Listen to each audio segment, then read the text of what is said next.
If you are listening to this on Friday, February 20th, 2026, I really hope you're sitting down. Yeah, because the notification you probably just saw on your phone isn't just, another news alert. No, it is the sound of the global economic order snapping. It really is. Yes. It's rare that we can pinpoint the exact moment the world changes. But the Supreme Court decision released this morning in Learning Resources, InQ Trump, is definitely one of those moments. We're talking about a ruling that effectively cancels billions of dollars in tariffs. It throws trade deals worth trillions into question and fundamentally rewires how the U.S. government interacts with the rest of the world. It's massive. I mean, Yeah. it strikes right at the heart of the power of the purse. But what makes this deep dive interesting isn't just the chaos it's causing today. It's how the court actually reached this conclusion. Right, because the headline is pretty simple. The president cannot use the International Emergency Economic Powers Act, IEEP, to impose tariffs. But we aren't going to start with the majority opinion from Chief Justice Roberts. We aren't even starting with the spicy dissents. No, to really understand this, you have to look at where the real detective work happened. We are going to focus on the concurring opinion by Justice Jackson. Because while everyone else was arguing about high-level constitutional theory or the major questions doctrine, Justice Jackson apparently just went down to the basement, blew the dust off some boxes from the 1940s, and found the receipts. She really did. She completely sidestepped the theoretical debates and asked the one question that often gets lost in these huge Supreme Court arguments. Which is? What did Congress actually say they were doing when they wrote this law? All right. So that is our mission for this deep dive. We're going to unpack how a couple of dusty legislative reports from 1941 and 1977 might be the only thing standing between us and a constitutional crisis. And we'll explain why a toy company and a wine importer were the ones to bring the whole house of cards down. Yeah, it's a fascinating story. Let's get right into it. Let's do it. Before we get to Jackson's archaeological dig, we need to set the stage for the battle she stepped into. What was the core conflict in the courtroom? Basically, the fight was about statutory interpretation. The president used IEPA to impose these massive tariffs. The government argued that the law gives the president the power to regulate importation. Okay. And their logic was pretty straightforward. Tariffs regulate imports. Therefore, the president can impose tariffs. I mean, it sounds logical on the surface, right? If I tax something, I am regulating it. If I put a tax on cigarettes, I'm regulating smoking. Exactly. But the majority, led by Chief Justice Roberts, used the major questions doctrine. We've talked about this before. Right. For the newer folks, it's the idea that for really big issues, major questions, we shouldn't just assume Congress gave away its power implicitly. Right. If Congress wanted the president to be able to rewrite the entire tax code, they wouldn't hide that power in a vague phrase like regulate importation. They would have put up a neon sign saying, the president can tax. So that's the Roberts argument. It's too big to be implied. Yes. On the other side, you had the dissent, led by Justice Kavanaugh. They argued history. They said, look, Nixon used similar language to impose surcharges. Ford did it with oil fees. Presidents have done this for 50 years. Okay, so you have Roberts saying it's too big to be true, and Kavanaugh saying, but we've done it before, and that is exactly where Justice Jackson enters the chat. Yes, she looks at both of those arguments, the theoretical one and the historical one, and essentially says, why are we guessing? Yeah. Why are we speculating about what Congress might have meant? Why don't we just look at the instruction manual they left us? The receipts. The receipts. Jackson points out that IEPA didn't just appear out of thin air in 1977. It was based on an older law, the Trading with the Enemy Act, or TWEA. Specifically, an amendment made to TWEA in 1941. Right, 1941. Context is everything here. We are talking right after Pearl Harbor. The U.S. is entering World War II. And Jackson cites House Report No. 1507 from 1941. She digs into the actual text of that report to see what Congress thought they were doing. And she notes that the stated purpose of that amendment wasn't trade regulation. It certainly wasn't raising revenue or balancing a budget. What was it? It was freezing control. Freezing control. Yes. The United States needed to make sure that Nazi Germany and Imperial Japan couldn't move their assets. They couldn't use their money in U.S. banks to fund their war effort. Wow. The law was designed to stop transactions dead in their tracks, to starve the enemy. So the logic is basically we need to lock this money in a vault so the bad guys can't touch it. Precisely. It was a weapon of war. Now, fast forward. The president wasn't using the 1941 law. He was using the 1977 law. Right, IEPA. But IEPA in 1977 kept the exact same language. regulate importation. So Jackson goes to the archives again. She pulls Senate Report number 95-466. And what did that one say? The objective remained explicitly to control or freeze property transactions. So Congress was consistent, even 30 years later. Incredibly consistent. Jackson argues that they were building a tool to stop money from moving, not a tool to collect a toll on money that is moving. And this leads to what I thought was the real aha moment, in her opinion. It's the linguistic analysis. Oh, yeah. She breaks down the verbs in the statute. And honestly, I usually glaze over when lawyers talk about grammar, but this was actually really cool. It really is. This is where the text backs up the history perfectly. The statute lists a bunch of things the president can do to property. He can investigate it, he can block it, he can nullify, void, or prohibit it. Those are all very final words. They are binary. You either block the transaction or you don't. Precisely. Jackson points out that every single one of those verbs is a method to prevent commerce from happening. But a tariff is different. A tariff is fundamentally different. A tariff is a tax. It says you can bring this product in and you can pay the seller, but you have to give the government a cut first. It allows the transaction to proceed. Yes, it allows it. So Jackson's argument is that taxing is different in kind from freezing. Yes.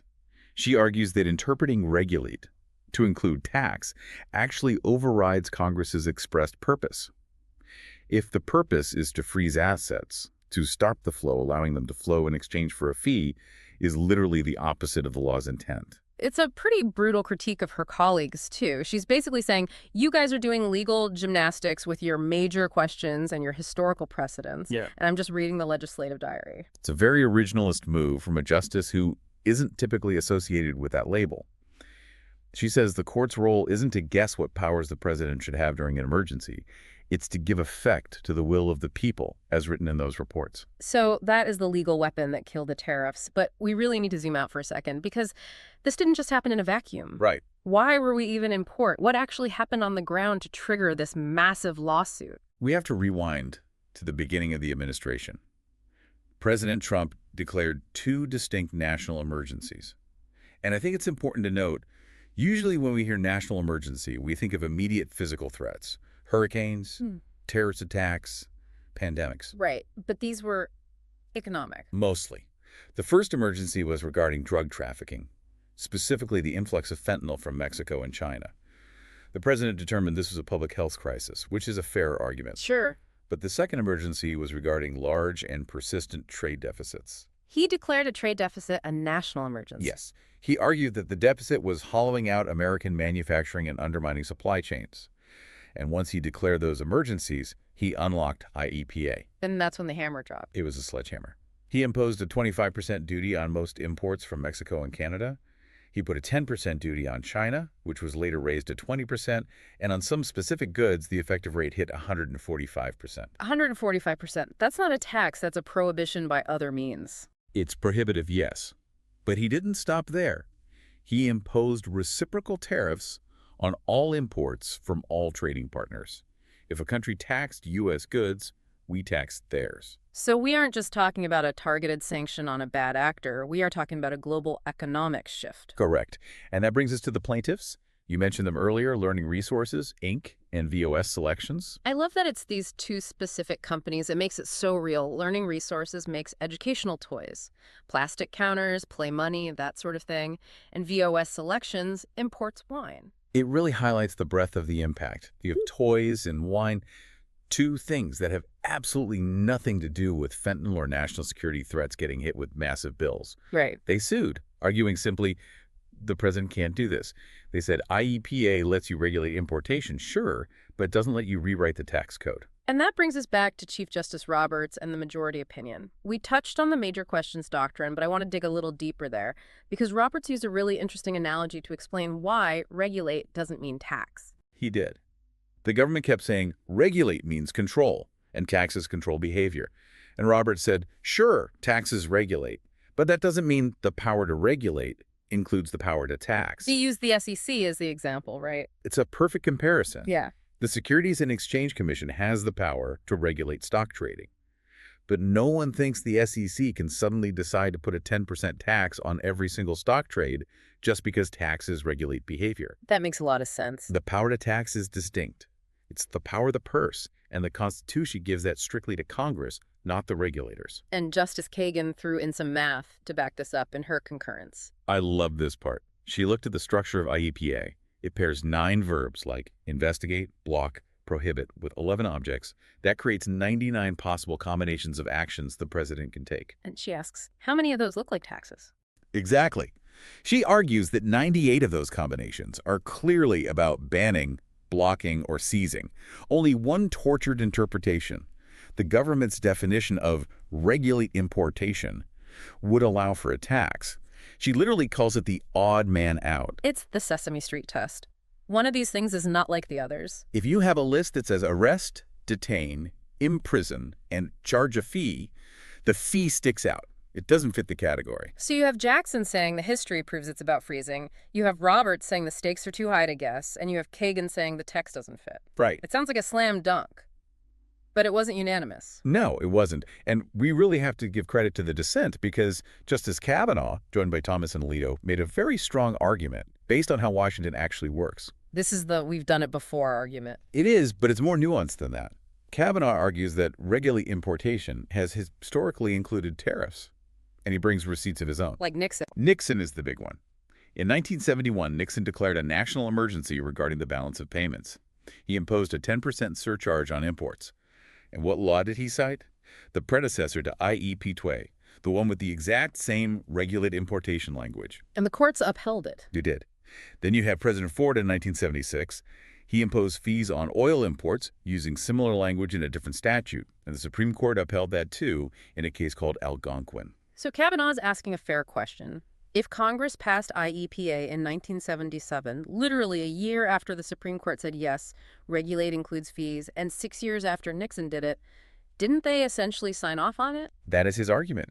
He says if Congress wanted to stop the president from doing what Nixon and Ford did, they would have changed the language. Instead, they kept it. He argues that by stripping this power now, the court is ignoring decades of settled practice. It does seem like a strong point. If I keep using a word the same way and you don't correct me, you assume I'm using it correctly. Exactly. But Justice Jackson would argue that Congress did explain themselves in the reports we talked about earlier. She'd say, it doesn't matter what Nixon did. It matters what Congress wrote. Kavanaugh also touches on the foreign affairs angle, right? Aye. Kavanaugh argues that the major questions doctrine, that idea that Congress needs to be super clear, shouldn't really apply to foreign affairs. Historically, the president has broad discretion when dealing with other countries. He argues that by applying this strict domestic standard to international trade, the court is handicapping the commander-in-chief. And we can't forget Justice Thomas. He had a very unique take on this. Justice Thomas always has a unique take. He joined the dissent, but he added a separate point about non-delegation. Usually, Thomas hates it when Congress gives power to the president. He thinks Congress should do its own work. But not here. Not here. He argues that importing goods is a privilege, not a right. A privilege, like driving a car. Even less protected than that. He argues that because you don't have a constitutional right to import goods from foreign nations, Congress can basically delegate total control over it to the president without violating the Constitution. It's a very broad view of executive power, but limited specifically to the border. So, despite the history, despite Nixon, despite the privilege argument, the court ultimately said no. The tariffs are gone. Gone. So what happens now? Because if I'm Learning Resources, Inc., and I paid that 145% tariff on a shipment of plastic counting bears last month, I want my money back. And that is going to be, to use the technical legal term, a complete mess. The transcript actually mentions the refund process as a potential nightmare. Think about the scale. We are talking about billions of dollars collected over the course of these emergencies. The government has to figure out how to return that. But there's a catch. The importers probably didn't just eat the cost. Exactly. If Learning Resources paid 145% tariff, they almost certainly raised the price of the counting bears. So the consumer, the school district, the parent, paid the cost. But the importer paid the tax to the government. So if the government refunds the importer gets a massive windfall profit and the consumer gets nothing. But the government can't refund the consumer because they don't have the receipts for every toy purchased. It is going to be a litigation bonanza for the next decade. It really is. But stepping back from the logistics, I want to go back to Justice Jackson because her opinion really feels like the pivot point here. The court essentially decided that we are going to value the written intent of Congress over the implied power of the presidency. It's a huge victory for the law library. It is. But it leaves us with a provocative question for the future. The president conceded something very important in this case. He conceded he has no inherent power to tax in peacetime. Right. He agreed that the power to tax must come from Congress. He just thought Congress had given it to him in IEPA. Now that the court says no, they didn't, and given that Congress is currently deadlocked and unlikely to pass new tariff laws anytime soon. Has the U.S. effectively disarmed itself? That is the big question. Tariffs are a major weapon in economic warfare. We use them against China. We use them to pressure Mexico. If the president can't pull that trigger unilaterally anymore, and Congress is too paralyzed to pull it, are we entering a world where the U.S. can no longer use its market size as a weapon? Or is this exactly what the founders wanted? Checks and balances. Maybe economic warfare should be hard. Maybe if you want to tax the American consumer to fight a trade war, you should have to get their representatives to vote for it on the record. Exactly. They can't just shrug and let the president do it with a 50-year-old law meant for freezing Nazi bank accounts. If we want a trade war, we have to declare it. It's a fascinating pivot point for the global economy. And it all came down to a couple of dusty reports from 1941. Never underestimate the footnotes. Thanks for taking the deep dive.